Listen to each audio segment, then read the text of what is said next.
लीजिए। हम भी नहीं चाहते कि बिहार में बीजेपी और नीतीश कुमार के एमपी कामयाब हो जाएं।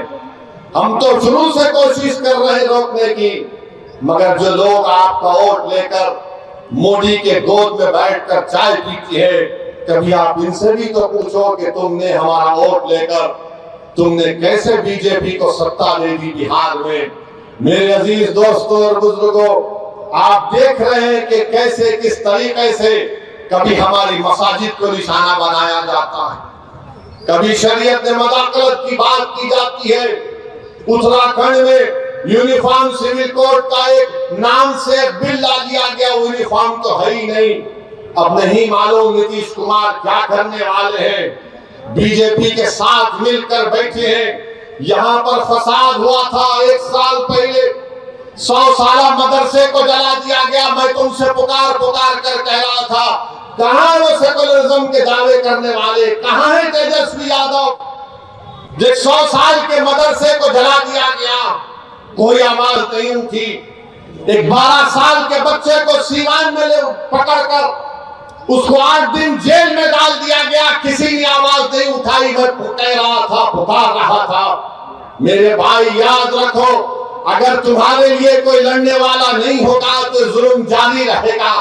हमारे वतन अजीज की हकीकत यही है कि जब तक तुम्हारी आवाज नहीं होगी, तुम्हारा कोई पुसाने हाल नहीं हो सकता है। जब तक तुम्हारा नेता नहीं होगा, कोई तुम्हारा काम नहीं कर सकेगा।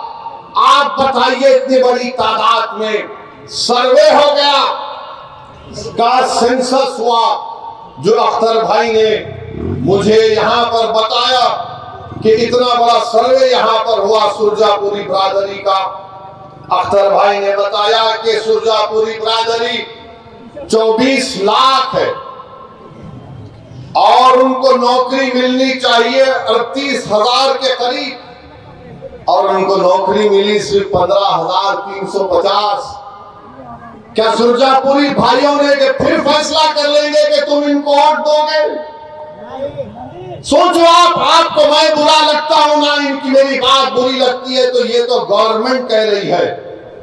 ये मैंने अपने घर से बनाकर नहीं लाया हूं, ये बिहार सरकार का डेटा आदादोशुमार है। हमारे शेरशाहबादी भाई जिनकी आबादी 13 लाख है, उनको नौकरी मिलनी चाहिए 20,421 और नौकरी उनको मिली सिर्फ 5,734। मैं हमारे गयूर शेरशाहबादी भाइयों से पूछना चाह रहा हूं, तुम किसको अपना जिम्मेदार खड़ा करते हो? मेरे भाई कुलैया भाइयों की आबादी 12 लाख है, उनको नौकरी मिलनी चाहिए 12,904 और नौकरी मिली 6,750। अब कौन क्या करोगे तुम? ये जो दलाल फिरते हैं, हमारी कौम के दलाल, अरे दलालों, अभी तो अपना मुंह काला करके घर में बैठ जाओ। बरसों से धोखा दिया गया है, बरसों से धोखा दिया गया। ये मैं नहीं कह रहा हूं, बिहार सरकार कह रही है। सुरजापुरी बिरादरी को नौकरी नहीं मिलेगी तो सेकुलरिज्म की कामयाबी है। शेरशाहबादी को नौकरी नहीं मिलेगी तो क्या मोदी को रोका जा रहा है? कुलैया बिरादरी को हिस्सा नहीं मिल रहा है मगर तेजस्वी मुख्यमंत्री बनेगा? अरे शर्म करो, अपने बाप का नाम मिर्जामलीक मत करो। अगर अभी भी तुम्हारे दिलों में जो धोखा देकर चले गए, अगर तुम्हारे दिलों में गीरत बरकरार है तो सोचो कि किससे धोखा हो रहा है। वोट तुम्हारा मगर राज किसी और का हो रहा है। कितना वोट लिया सुरजापुरी भाइयों का, कुलैया भाइयों का, शेरशाहबादी भाइयों का, और क्या मिलता है?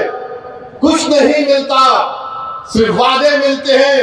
और चुनाव आएगा तो बोलेंगे सेकुलरिज्म को जिंदा रखो। सेकुलरिज्म को जिंदा रखने का मतलब ये है कि या तो तेजस्वी को मुख्यमंत्री बना दो या नीतीश को बना दो, और तुम घर में जाकर रोज अपनी तबाही और बर्बादी के नजारों को देखते रहो। चुनाव आएगा तो बोलेंगे वैसी वोट काटने आया है, इसको वोट मत दो। तो इसका मतलब यह है कि सीमांचल में नाइंसाफी जारी रहे, लाखों एकड़ जमीन पानी के बहाव में कट जाए। किसानों को उनका हक ना मिले, हमारे बच्चे और बच्चों को स्कूल और कॉलेज ना मिले। मेरे भाई, ये सच्चाई आपको बयान कर रहा हूं। इसीलिए तो सब के सब हम पर गाली लगाते हैं, हम पर इल्जाम लगाते हैं।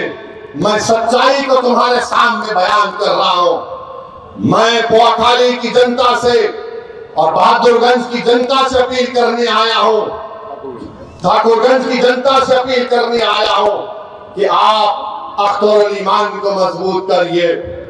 जब मैं ये कह रहा हूं, सुनिए, मैं ये नहीं कह रहा हूं कि अख्तर अली मान की जात को मजबूत करो, मैं तुमसे नहीं कह रहा हूं कि ओवैसी को मजबूत करो, मैं ये कह रहा हूं कि अपने आप को मजबूत करो।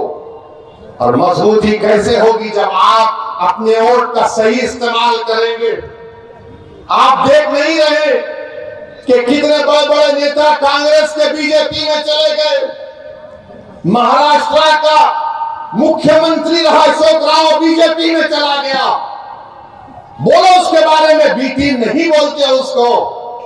कितने भाग भाग कर बीजेपी में जा रहे हैं, उनको कोई कुछ नहीं बोलेगा। मगर जब ओवैसी आकर सीमांचल जिंदाबाद, सीमांचल इंसाफ की बात करता है तो इनके पेट में दर्द शुरू हो जाता है।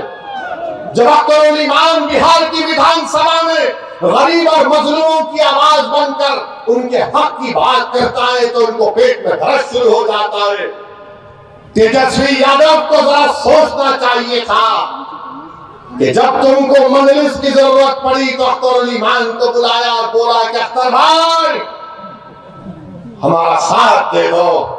तेजस्वी, तुमने जो 4 गुलाब जामुन समझकर हमारे विधायक को खा लिया, वो हजम कर गए तुम उनको? क्या किया तुमने उन 4 का?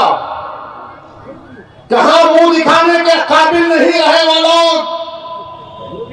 आज अख्तर अली मान से कह रहे, अरे हमने पहले दिन से कहा था कि हम बीजेपी से कभी समझौता नहीं करने वाले, हम कभी समझौता नहीं किए, ना करेंगे कभी इंशाअल्लाह ताला। 2 मरतबा नीतीश कुमार को तुमने मुख्यमंत्री बनाया और 2 मरतबा नीतीश कुमार ने बिहार की जनता को धोखा दिया और बीजेपी को सत्ता दी। मगर बताओ, इनकी जबानें बंद है, जबानें बंद है, कुछ नहीं कहते। मगर मेरे अजीज दोस्तों और बुजुर्गों, हम आपसे सिर्फ यही अपील करने आए हैं कि आने वाले लोकसभा के चुनाव में नरेंद्र मोदी के 370 का वो दावा कर रहे हैं, उसको रोकने के लिए, सेकुलरिज्म को हकीकी कामयाबी दिलाने के लिए, सीमांचल में इंसाफ की लड़ाई लड़ने के लिए, बिहार के गरीब और मुस्लिमों के ताकतवर आवाज को पार्लियामेंट में पहुंचाने के लिए, वतन अजीज के गरीब और मजलूम अक़लियतों की आवाज को बिहार से पार्लियामेंट तक भिजाने के लिए हम आपसे ये अपील करने आए हैं, गुजारिश करने आए हैं कि आप अब की बार मजलिस को वोट दीजिए। जो लोग सेकुलरिज्म की बात करते हैं वो सिर्फ तुम्हारा वोट लेना चाहते हैं और उसके बाद वो बीजेपी को इक़्तिदार देना चाहते हैं। तो हम आपसे अपील कर रहे हैं कि आने वाले लोकसभा के चुनाव में आप मुत्तहिदा तौर पर अपने वोट का इस्तेमाल करते हुए अपनी आवाज को लोकसभा तक भिजाइए ताकि आपके इत्तेहाद। तेजस्वी ने यही कहा था सर कि डेवलपमेंट का। हाँ, ये जो तेजस्वी यादव है यहीं पर कहा था सीमांचल डेवलपमेंट बोर्ड बनाएंगे, कहा था ना, यही कहा था। हमारी बात का यकीन कर लो, सीमांचल डेवलपमेंट बोर्ड कहां गया? हजम कर गए तुम उसको भी। जब वोट लेना आता है तो सब खड़े होकर झूठी बातें करते हैं। और क्या कहा था तेजस्वी ने कि हैदराबाद से ओवैसी आया, इसको बिरयानी खिलाकर भिजा दो। अरे तेजस्वी, तुमको कभी खाने की जरूरत पड़ गई तो हम अपने घर से भिजाने को तैयार हैं। बताओ, मगर तुमने सीमांचल की जनता का खाना छीन लिया, तुमने सीमांचल के गरीबों से इंसाफ नहीं किया। तुम तो डिप्टी चीफ मिनिस्टर बन गए, चाचा को मुख्यमंत्री बना दिए और खूब तुमने गुलाब जामुन खाए, खूब मलाई खाई, मगर सीमांचल की जनता परेशान है। तो इसलिए हम आपसे अपील कर रहे हैं कि आप आने वाले चुनाव में मुत्तहदा तौर पर मजलिस का साथ दीजिए।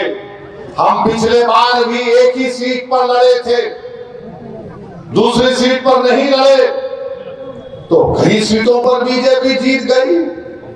मगर अब की बार इंशाअल्लाह ताला किशनगंज भी लड़ेंगे और भी कई पार्लियामेंट की सीट पर इंशाअल्लाह ताला हम सोच और विचार कर रहे हैं, क्योंकि हम जान चुके हैं कि तुम बीजेपी को नहीं रोक सकते। मोदी को अगर कोई रोक सकता है तो इंसाफ पसंद लोग रोक सकते हैं। ये मिलावटी, ये मिले लोग नहीं रोक पाएंगे। ये कभी भी किसी भी कीमत पर आपका सौदा कर जाएंगे। तो हम आपसे अपील कर रहे हैं कि अपने मुत्तहिद रहिए, मजलिस को मजबूत रखिए, क्योंकि मगरिब का वक्त भी होने जा रहा है। हम आपसे इजाजत चाहते हैं और फिर से आपसे कह रहे हैं कि यकीन जान लीजिए कि जब तक अल्लाह सदुद्दीन ओवैसी को जिंदा रखेगा, हम सीमांचल की इंसाफ की लड़ाई लड़ते रहेंगे। तो हमारे साथ नारा लगाइए, सीमांचल जिंदाबाद, सीमांचल जिंदाबाद, जिंदाबाद जिंदाबाद, सीमांचल जिंदाबाद। अस्सलाम वालेकुम।